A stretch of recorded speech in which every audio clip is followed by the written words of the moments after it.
மல்யுத்த வீராங்கனை வினோஷ் போகத்தினுடைய அந்த அப்பீலில் தற்போதைய அப்டேட் என்னவா இருக்கு? அப்பீல் இன்னைக்கு நேத்தே தகவல் வெளியில வந்துச்சு. அந்த அப்பீல் ரத்து செய்யப்பட்டது. அவங்களுடைய கோரிக்கை ஏற்கப்படல.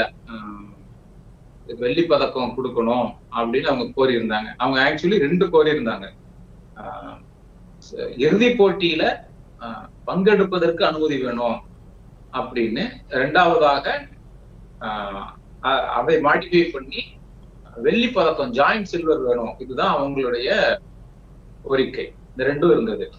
இந்த 2ஐ அந்த சர்வதேச நீதிமன்றம், விளையாட்டுக்கான நீதிமன்றம் விசாரிச்சுட்டு தீர்ப்பை 3 முறை தள்ளி வச்சாங்க. முதல்ல ஒலிம்பிக் போட்டி முடியறதுக்கு முன்னாடி தீர்ப்பு சொல்லிடுவோம்னாங்க. அதுக்கப்புறம் இன்னொரு தள்ளி வச்சாங்க. அதுக்கப்புறம் ஃபைனலா தள்ளி வச்சு நேற்று தீர்ப்பு வந்திருக்கு. தர முடியாது அப்படின்னுதான். இதுல அந்த தீர்ப்பாயம் தர முடியாதுன்னு சொல்லிருச்சு. ஏன்னா அவங்க சில தொடர்புடைய கேள்விகள் கேட்கிறாங்க. நீங்க 100 கிராம்னால கேட்கறீங்க, 102 கிராம்னு இருந்தா எங்க where to draw the line, boundary line, எந்த இடத்துல நீங்க பவுண்டரிய டிரா பண்ணுவீங்க? இதற்கு மேல போனா பதக்கம் கிடையாது, நீங்க டிஸ்குவாலிஃபை பண்ணப்பட்டுருவீங்க அப்படிங்கிற அந்த பவுண்டரி லைனை எங்க டிரா பண்ணுவது அப்படிங்கிற ஒரு பெர்டினென்ட்டான தொடர்புடைய கேள்விகளை தீர்ப்பாயத்துடைய விசாரணை அதிகாரிகள் கேட்டிருந்தாங்க. அதை இவங்க இந்திய அரசியல் சட்டம் 21வது இது, தன்னுடைய ஸ்போர்ட்ஸ்மேனுடைய அடிப்படை உரிமை அப்படி எல்லாம் சொல்லி சிலர் இவங்க வினேஷ் போகத்தின் சார்பில் வாதாடினாங்க. அப்படி வாதாடினாலும் there is a line, rules is rule இருக்குது. அந்த ரூல் ஒரு பவுண்டரி லைனை செட் பண்றதுக்காகத்தான் வைக்கப்பட்டிருக்கு அப்படின்னு அவங்க சொல்லிட்டாங்க. நீங்க 100 கிராம் சொன்னா 102 கிராமுக்கு இன்னொருத்தர் கேட்பாரு. அதனால அதை நம்ம அனுமதிக்க முடியாது அப்படிங்கிற அடிப்படையில தான் இதை ஒத்தி வச்சிருக்காங்க. இது ஒண்ணு. ஒத்தி வச்சிருவாங்க அப்படிங்கிறது கிட்டத்தட்ட நமக்கு முன்னாடியே தெரிஞ்சிருச்சு. தீர்ப்பை தள்ளி வைக்க போகும்போதும், ஒவ்வொரு முறை தீர்ப்பை தள்ளி வைக்கும் போதும், அதோடைய வாத பிரதிவாதங்கள் வெளியில வரும்போதும் இந்த இவருக்கு பதக்கம் தரமாட்டாங்க அப்படிங்கிறது முடிவாயிருச்சு. இதுல இந்திய ஒன்றிய அரசு இருக்கு இல்லையா, இந்திய ஒன்றிய அரசு எப்படி நடந்துகிட்டது அப்படிங்கறதுதான் முக்கியம். 2 வகையான முதல் அப்பீலுக்கு போயிருக்காங்க. முதல்ல இன்டர்னல் உள்ளேயே அப்பீல், அந்த ஒலிம்பிக் கமிட்டிக்குள்ளே அப்பீல். அதுக்கப்புறம் தான் சர்வதேச விளையாட்டு தீர்ப்பாயிட்டு. அப்ப 2 வகை அப்பீல் போயிருக்கு. இந்த 2 வகை அப்பீலுக்கு போகும்போதும் நம்ம Olympic committee, Indian IOA, Indian Olympic association சரியான முறையில ஒத்துழைப்பு தரவில்லை வினேஷ் போகத்துக்கு. கடைசி கட்டத்துலதான் சீனியர் லாயர் ஹரிஷ் சால்வே போனாரு. இவங்க சரியான முறையில ஒத்துழைப்பு தரல. அது ஒண்ணு. 2வது, PT உஷா, இந்திய ஒலிம்பிக் அசோசியேஷனுடைய தலைவர். அவங்க பிஜேபி மெம்பர் இல்ல, ஸ்போர்ட்ஸ்மேனா இருந்து, ஸ்போர்ட்ஸ் உமனா இருந்து பின்னாடி இந்தியன் ஒலிம்பிக் அசோசியேஷனுக்கு தலைவரா ஆனவங்க பிஜேபி ஆட்சி காலத்துல. அவங்க பேசின விதம் ரொம்ப கேள்விக்குரியதாக இருக்குது. என்ன பேசியிருந்தாங்கன்னா, இவங்க பேசினது அவங்களுடைய ஸ்டேட்மெண்ட் இது வெளிவந்தது இந்த தீர்ப்பாயத்துடைய தீர்ப்பு வெளிவருவதற்கு முன்னாடியே.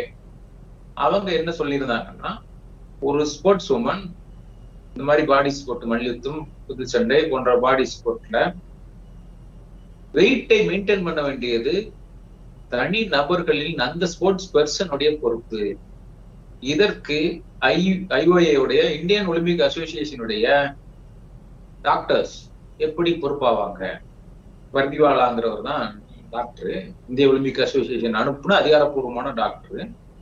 இவங்க எப்படி பொறுப்பாவாங்க? அவங்க அந்த ஸ்போர்ட்ஸ் பர்சனுடைய இண்டிவிஜுவல் பயிற்சியாளர், அந்த ஸ்போர்ட்ஸ் பர்சன், அவங்களுடைய பிசியோதெரபிஸ்ட், தனி ஆட்கள் தானே பொறுப்பாக முடியும். நாங்க எப்படி பொறுப்பாக முடியும் அப்படின்னாங்க.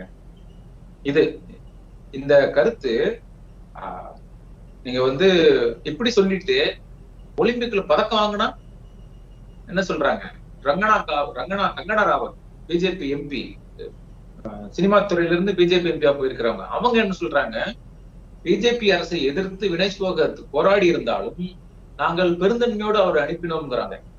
நாங்கள்னா யாரு? Indian Olympic Association, represented by headed by PT Usha, governed by BJP. நிச்சயமா ஒன்றிய அரசு தான் கவர்ன் பண்ணுது. அவங்க தான் அதற்கான ஃபண்டு கொடுக்கணும். எல்லாத்தையும் வந்து எக்ஸிகியூட்டிவ் மெம்பர்ஸ் அவங்க தான் நியமிக்கிறாங்க. டாக்டர்ஸ் உட்பட்டு அவங்க தான் நியமிக்கிறாங்க. அப்போ வந்து ரன் பை பிஜேபி கவர்மெண்ட். அப்போ அதைத்தான் வந்து கங்கனா ராவத் வந்து வெளிப்படுத்துறாங்க, நாங்க தான் அனுப்பணும். ஆனா ஸ்போர்ட்ஸ்மேன் அப்படி அனுப்புறது இல்ல. ஸ்போர்ட்ஸ்மேன் கோட்டா, அவங்களுடைய இடத்தை அவங்க சம்பாதிக்கிறாங்க. எப்படி? தகுதி போட்டிகள்ல, பயிற்சி போட்டிகள்ல, இன்டர்நேஷனல் போட்டிகள்ல கலந்து கொண்டு வெற்றி பெற்று இவங்க தான் அனுப்பணும் அப்படிங்கிற தன்னுடைய இடத்தை அவங்க ஏர்ன் பண்றாங்க. By their own practice, by their own hard work. அவங்களுடைய சொந்த முயற்சினாலும் உழைப்பினாலும் அவங்க வந்து அந்த இடத்தை கிளைம் பண்றாங்க. அப்படி பிடித்த இடத்தை பிஜேபி ஆதரவாளர்கள் என்ன சொல்றாங்கன்னா, நாங்க பெருந்தன்மையா இருந்தோம், அவங்க மோடி மீது வெறுப்பாக இருந்த போதும் நாங்கள் பெருந்தன்மையாக இருந்து அவங்களை அனுப்புறோம் அப்படின்னு சொல்றாங்க.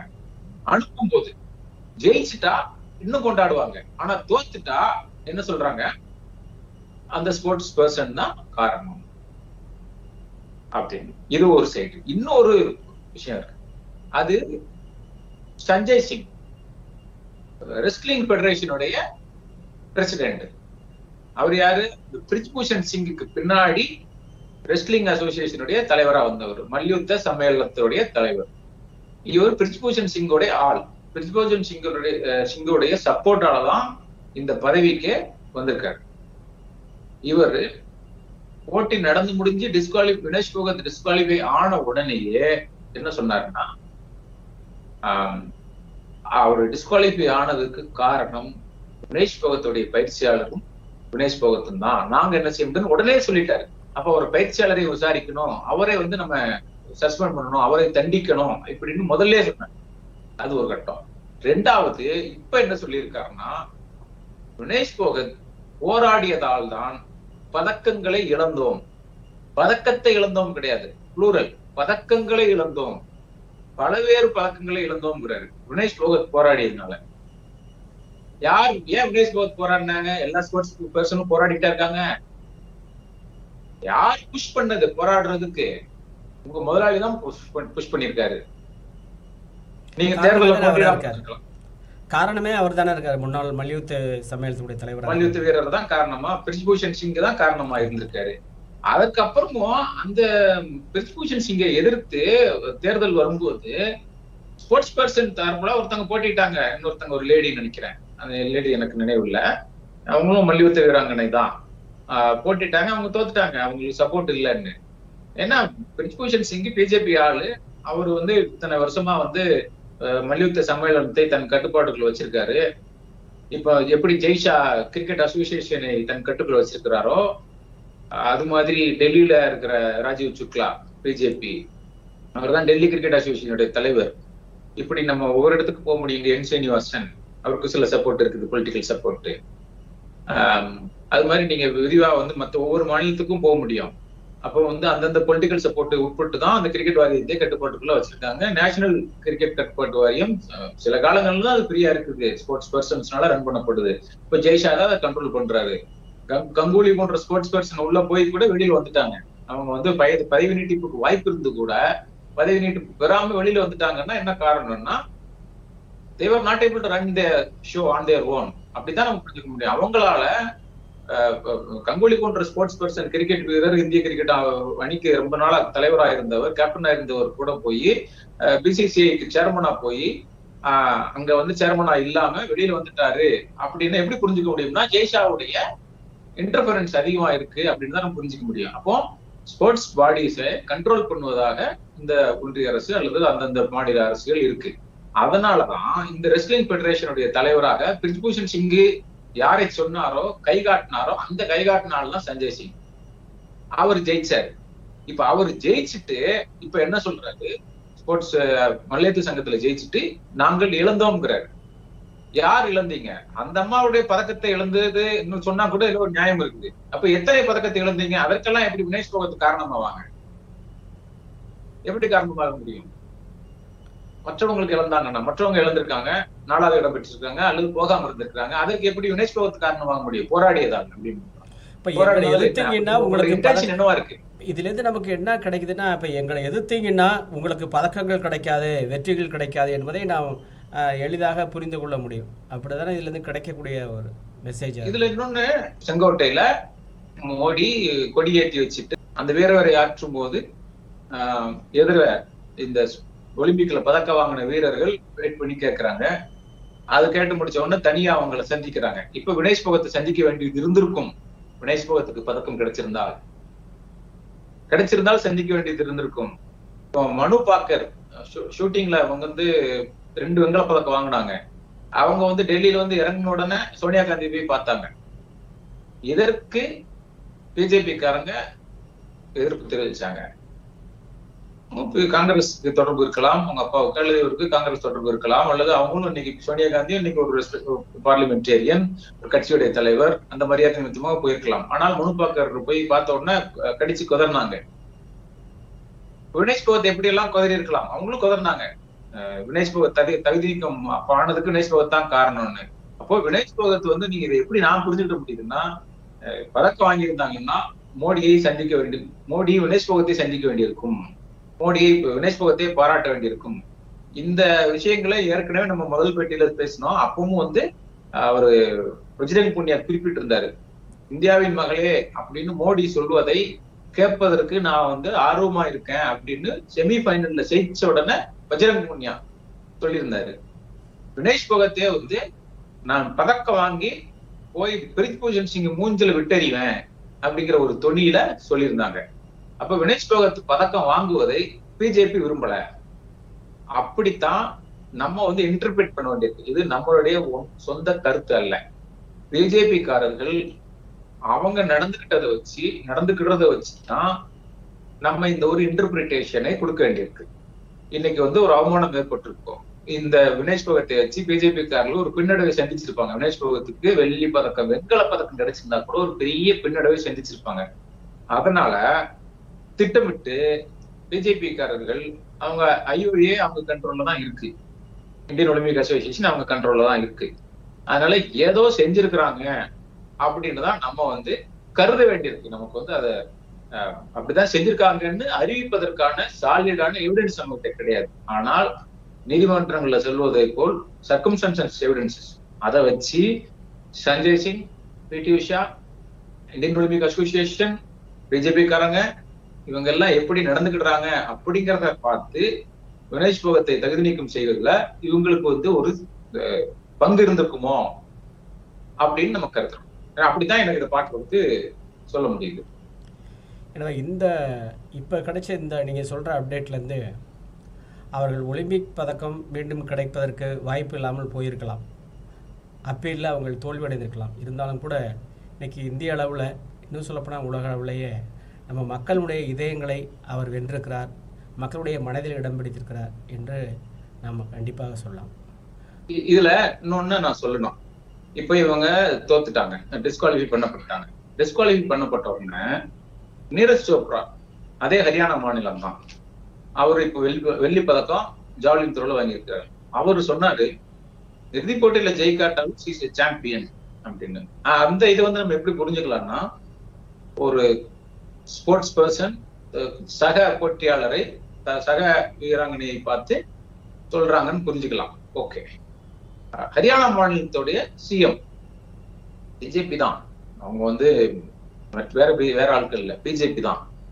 அவங்க என்ன சொன்னாங்க அப்படின்னா, ஹரியானா மாநிலம் தான் அதிகமான ஸ்போர்ட்ஸ் பர்சனை ஒலிம்பிக்கு அனுப்பியிருக்கு.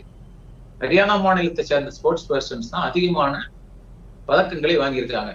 மனு பார்க்கர், இந்த வினேஷ் போகத் ஹரியானா தான், நீரஜ் சோப்ரா ஹரியானா தான். ஹரியானா இஸ் லீடிங் ஸ்டேட் ஸ்போர்ட்ல, அவங்க லீடிங் ஸ்டேட் மல்யுத்தம், அவங்க லீடிங் ஸ்டேட். பஞ்சாபும் வந்து ஹாக்கியில நிறைய பேர் ஹாக்கி ரெப்ரசென்ட் பண்ணுவாங்க.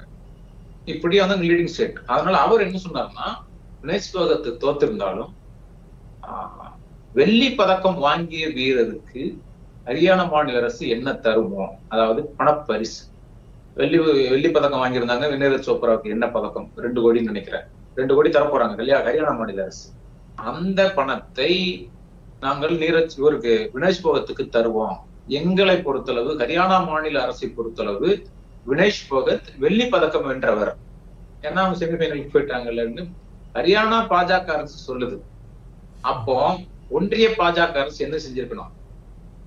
அதை வழிபடிஞ்சிருக்கணும் இல்லையா? பண்ணிருக்கலாம். இன்னைக்கு எல்லா பதக்கம் பெற்ற வீரர்களை கூப்பிட்டுருக்கீங்க, வினேஷ் போகத்தை கூப்பிட்டுருக்கலாம்ல. அப்படி கூப்பிட்டு நீங்க பாராட்டி இருந்தீங்க, அவருக்கு ஒரு கேஷ் பிரைஸ் தந்திருந்தீங்கன்னா அது எப்படிப்பட்ட ஒரு நயத்துக்கு நாகரிகமா இருந்திருக்கும். அப்படி நயத்துக்கு நாகரிகமாக இருந்திருக்கும். நம்மை போன்றவர்கள் பிஜேபி மீது, ஒன்றிய அரசின் மீது அவங்களை கிரிட்டிசைஸ் பண்றதுக்கு எந்த வித காரணமும் இல்லாம இருந்திருக்கும். ஆனால் அவங்க என்ன செய்யறாங்கன்னா, ஹரியானா மாநில பாஜக அரசு சரியா இருந்திருக்கு, அப்படி நடக்காம வினேஷ் போகத்தை கிரிட்டிசைஸ் பண்றதுக்கு தொடர்ந்து பண்ணிக்கிட்டே இருக்காங்க. அது யார் மூலமா பண்றாங்க? ஐஓஏ மூலமா பண்றாங்க. சஞ்சய் சிங் பண்ணா கூட நம்மளால புரிஞ்சுக்க முடியுது.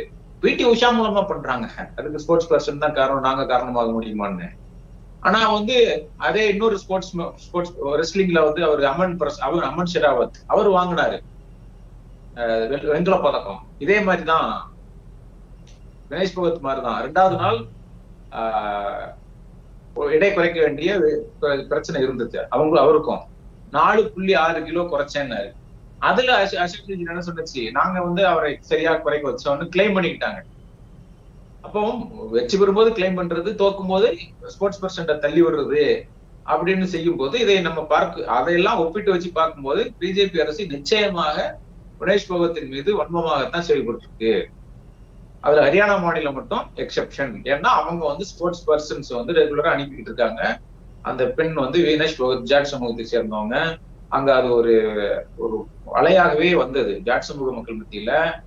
வினேஷ் போகத் தகுதி நீக்கம் பண்ணப்பட்டதுக்கு போது அது ஒரு காஸ்ட் சார்ந்த ஒரு இஷ்யூவாகவே அது மாறிச்சு. அதனால அதை அந்த மாநில அரசு அப்படி அணுகியிருக்கு. அது எப்படி என்ன காரணங்களுக்காக அவங்க அணுகியிருந்தாலும், வினேஷ் போகத் தோத்தாலும் சில்வர் பதக்கம் தான் பெற்றதாக நாங்க கருதுவோம் அப்படின்னு அறிவிச்ச அந்த அறிவிப்பு பாராட்டத்தக்கது. எந்த காரணத்துக்காக, அது ஸ்போர்ட்டிங் காரணமா இருக்கலாம், நான் ஸ்போர்ட்ஸ் காரணமா இருக்கலாம், பாலிடிக்ஸ் இருக்கலாம், ஜாதி இருக்கலாம், எப்படி இருந்தா கூட அப்படி அறிவிச்சது பாராட்டத்தக்கது. அதுதான் ஸ்போர்ட்ஸ் பர்சன்ஸ்க்கு ஒரு விளையாட்டின் மீது ஆர்வத்தை, விளையாடணுங்கிற ஒரு உந்துதலை தரும். ஆனால் ஒன்றிய அரசு அப்படி நடந்துகிட்டதானா நடக்காம எந்த அளவிற்கெல்லாம் வினேஷ் போகத்தை கேவலப்படுத்த முடியுமோ அந்த அளவுக்கு கேவலப்படுத்திருக்கு. இந்த விளையாட்டில் இது வரைக்கும் அவங்க செமிஃபைனலில் வெற்றி பெற்று ஃபைனலுக்கு போகக்கூடிய ஒரு வீராங்கனை, அங்கே வெற்றி வாய்ப்பு தவற வீராங்கனை வைத்து கொண்டாலும் கூட செமிஃபைனலில் வெற்றி பெற்ற ஒரு வீராங்கனையை நாம் போற்றி பாராட்ட தவறிவிட்டோம் என்று தான் கருத வேண்டும். உங்களுடைய கருத்துக்கும் நேரத்துக்கும் நன்றி தோழர். நன்றி.